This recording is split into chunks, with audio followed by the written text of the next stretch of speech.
Mike, are you ready? Oh, born for this. Okay, good. Let's go. I don't have a chainsaw for you. That's the only thing I couldn't get on the stage. Elon Musk came in with the present. As a Green Beret, I left the belt-fed machine gun at home. There you Thank go. God, the Secret there you Service go. Secret Service. But you know what? Okay. Maybe next time. Yeah, if you'd good. like. Yeah, but how are y'all doing this morning? Okay. So how amazing was it yesterday? Seriously. I don't know how we could top it off, but we're going to top it off this morning with just one of our heroes right now in the Trump administration, someone who CPAC, someone that Matt and I admire so much, our National Security Advisor, Mike Waltz.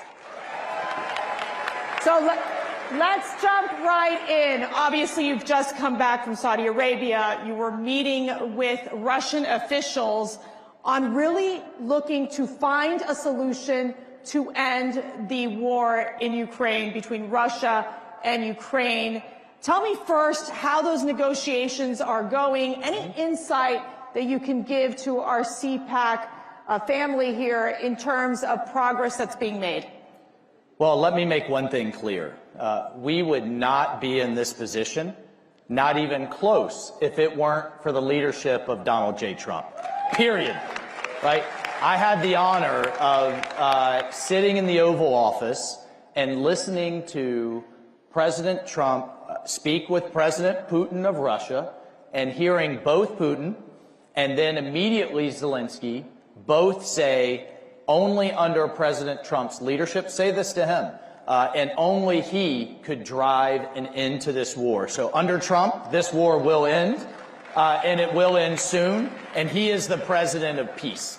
And it amazes me how many people in this town are clutching their pearls and having conniption fits over what? Because President Trump's ready to stop the killing, stop the hundreds of thousands of people that are dying per year in Europe, the largest war in Europe since World War II. And you see the same voices that are demanding a ceasefire in Gaza post-October 7th, then what? Oppose peace in Europe? It makes no sense. But with his leadership, we've now opened negotiations. We're sitting down with our host, the Saudis, and talking to the Russians, understanding what they are going to need, and then understanding what the Ukrainians are going to need, talking to all of the Europeans. You can't end a war if you don't talk to both sides, and that's what we're doing. Thank you. It's kind of common sense, history of diplomacy. It is common sense, but you do find those in the media and the critics basically saying, how can you all be talking to the Russians? This is insane, right? They criticize the efforts that the administration is doing. And with that being said, President Trump has expressed his frustration with President Zelenskyy, trying to get to the point that we're dealing with. How can we get a deal on the raw minerals? The United States has given over $175 billion to the Ukrainians. It seems like the Americans, there is that war fatigue. It's time to move forward. How are we going to get Zelenskyy, President Zelenskyy, to cooperate? Yeah. Well, so first, and this is the part that the media just wants to ignore, it was Zelenskyy last September as part of his victory plan. It was Zelenskyy that proposed, hey, let's go into a partnership together. Right. If the United States will invest in us, we have aluminum, we have gallium, we have tritium, we have all of these rare earth minerals that the modern economy needs. A lot of them are not fully developed. They need investment. President Trump's a deal maker. And so now President Trump proposes the deal, right, and sent our Treasury Secretary all the way out to Kyiv to propose it, and then we get this rhetoric in the media. Well, look, here's the bottom line. President Zelenskyy is going to sign that deal. And you will see that in the very short term. And that is good for Ukraine. What better could you have for Ukraine than to be in an economic partnership with the United States, number one? What better could you have for Ukraine to stop the killing, number two? And you know what? We have an obligation to you all, the American taxpayer, to recoup the hundreds of billions of dollars that have been invested in this war. Because you know what? You know what Europe's contributions are? Europe's contributions are in the form of loans. And they're often paid back on the interest, by the interest on Russian assets that have been frozen. So Europe gets paid back, but the American people don't? I don't think so, right? And so that's the deal that we're putting in place that's good for everyone. And yes, you have to talk to the Russian side to understand how we're going to get both sides to the table. And that's what we're doing. Look, this is the common sense presidency. This is the presidency of peace. He's going to end the war in Europe. He is going to end the wars in the Middle East. He is going to reinvest the United States and our leadership in our own hemisphere, from the Arctic to the border to Panama, all the way down to our good friends in Argentina with Milei that you saw yesterday. And you know what? By the end of this all, we're going to have the Nobel Peace Prize sitting next to the name of Donald J. Trump. And who opposes peace? Like, I mean, how do the Democrats oppose peace? You bring up a great question, which is who opposes peace?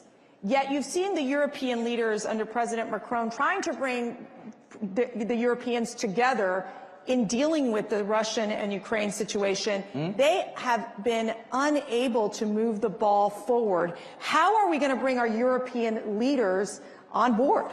Well, President, you know, and all, the other narrative you have in the media is, well, we're not consulting with our allies in Europe.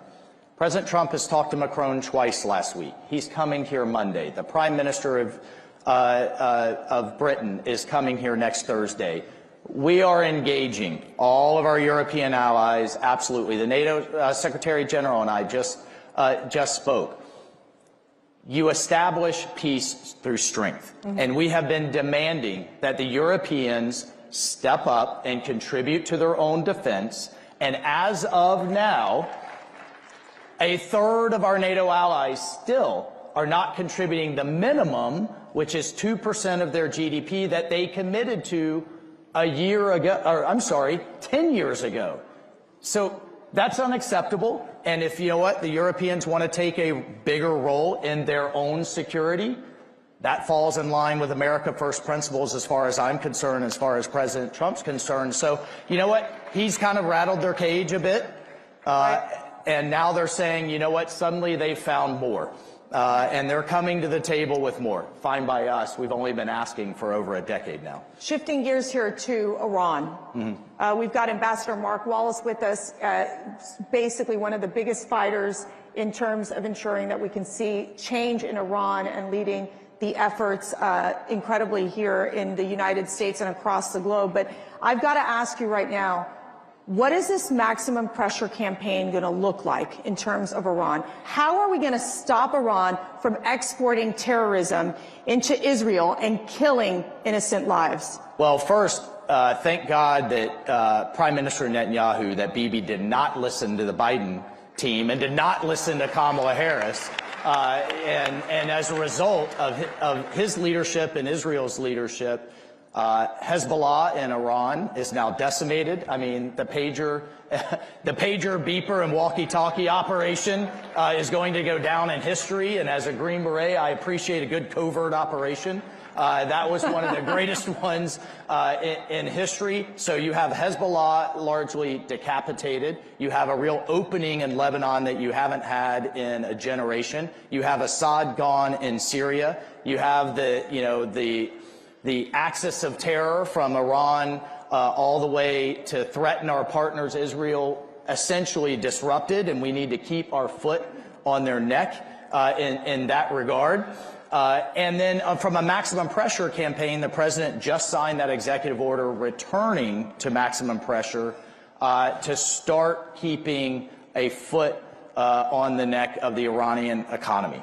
And look, just a few years ago, we were seeing that all of Iran's proxies were out of cash, that the Houthis, Hezbollah, Hamas, the militias in Iraq, none of them had the funds and the cash to continue their terror. We're going to get back to those policies that work, but key to it all is that Iran can never have a nuclear weapon. No. And why does that matter to everyday Americans? Look, if Iran has a nuke, there's a real question of whether they're a rational actor. And they can take out our ally Israel. They can launch against the world. They will have that nuclear umbrella to launch these, all of these other attacks. They cannot have a nuclear weapon, and under President Trump's leadership, we will ensure that does not happen. Israel. We just got word from the Israeli Defense Forces that they have returned several bodies. This is the Bibas family, the two beautiful children, the redhead children, and what was supposed to be the body of Shara, the mother. Apparently, that doesn't seem to be the case. IDF is saying this is a serious violation of the ceasefire. What's your message, one, to the hostages, their families, from the United States, from President Trump? And two, how can we ensure that we bring all those hostages back home? My message, President Trump's message to those families is we are with you. His heart breaks and he is horrified by these scenes coming out. And if anyone thinks that Hamas is some type of quasi-benevolent, not so bad, kind of something less than the just despicable terrorists that they are, what more convincing do you need? Hamas is of the worst kinds of terrorist groups out there. They are no different than ISIS. They are no different than Al-Qaeda, and they absolutely must be destroyed. And only under his leadership, remember, the Biden administration was trying to do some type of deal. They were obsessed with a ceasefire, but their approach was concession after concession after concession and putting more pressure on Israel than they did on Hamas.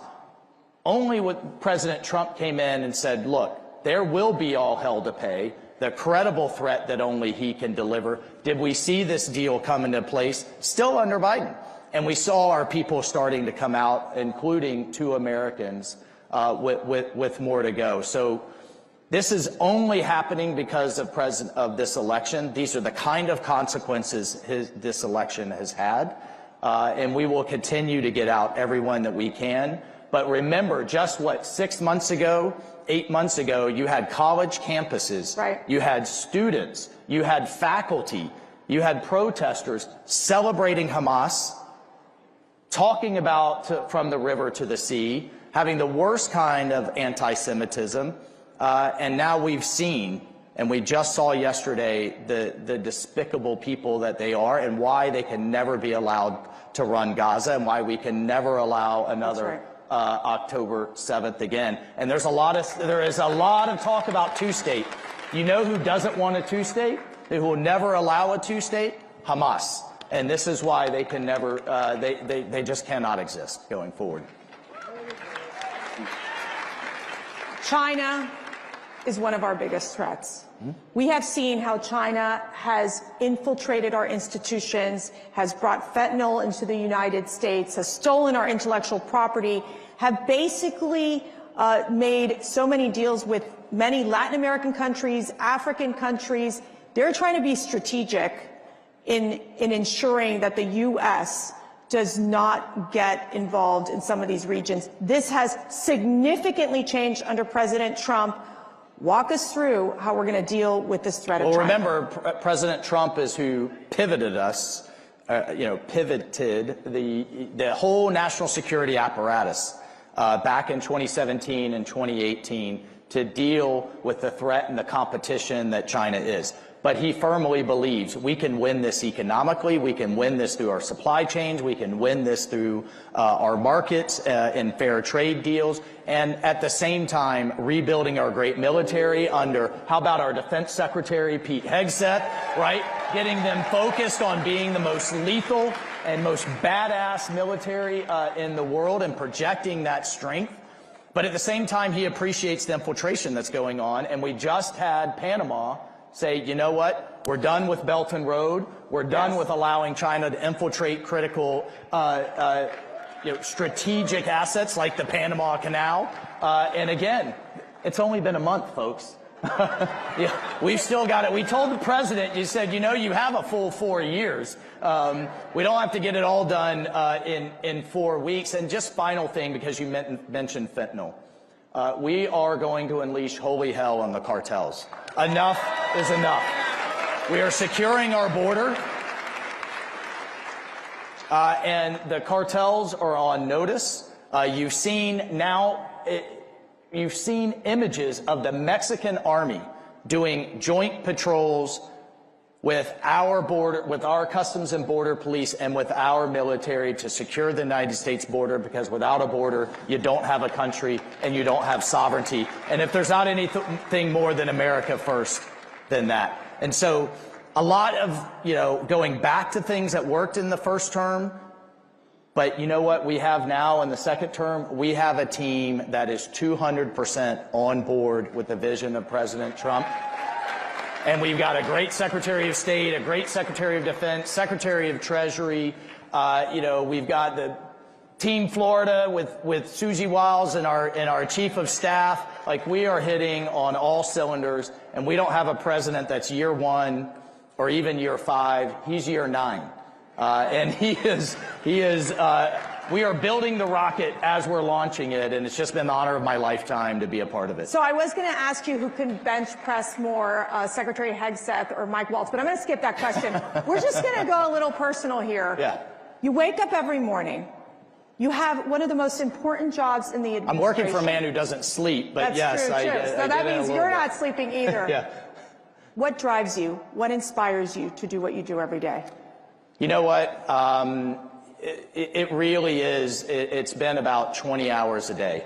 And he's going 21 or 22. I don't know how he does it. I thought I was in 4th gear as a member of Congress and a colonel in a Green Beret. I've now found 3 more, and he stays in 10th. But here's what drives me.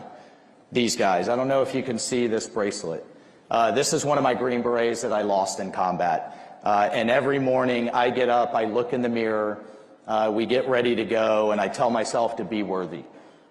Be worthy of their sacrifice. Be worthy of those Gold Star families.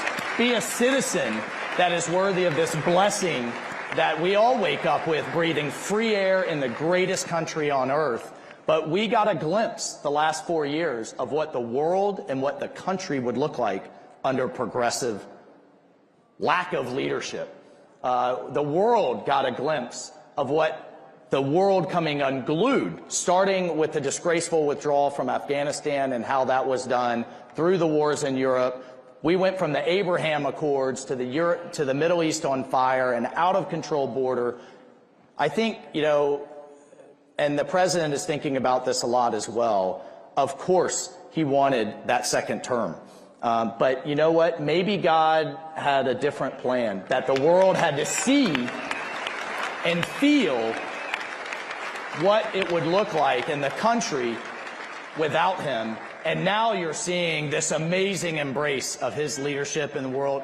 But be worthy, everyone. Be worthy of those that are out there right now willing to die for all of us, and those that did give the greatest sacrifice for all of us. And thank God we have a leader back in the White House that not only appreciates that, loves them, and loves all of you, and is willing to run through brick walls to get big things done for this country and for peace and security around the world. Well, be worthy. I'm taking that with me. Be worthy to do this incredible work. I just want to thank you, and I know on behalf of all of us here at CPAC, we thank you for your service.